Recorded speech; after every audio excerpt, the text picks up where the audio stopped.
Welcome to Sweet Life Beat Life. We hope this video helps. In this video, I will explain how to make Vitor Roque in FC.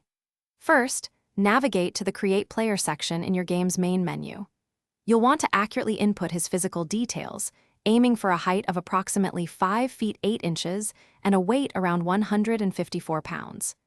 Ensure his preferred foot is set to right and his primary position is striker, as he's known for his clinical finishing.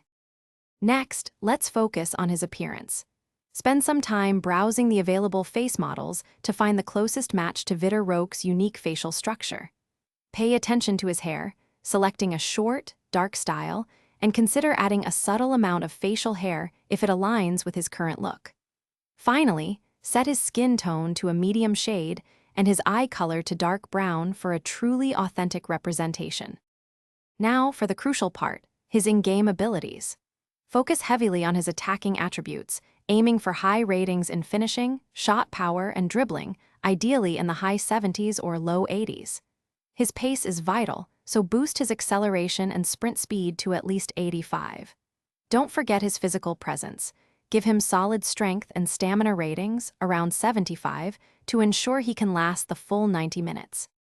Finally, let's define his playstyle and traits. Select traits like finesse shot or outside foot shot to mirror his diverse attacking options. His work rates should be high for attack and medium for defense, showcasing his primary role as a goal scorer. You might also want to choose a signature celebration that captures his youthful energy, making your created Vitor Roque truly come alive on the virtual pitch. Thanks for watching. Consider subscribing if we helped you.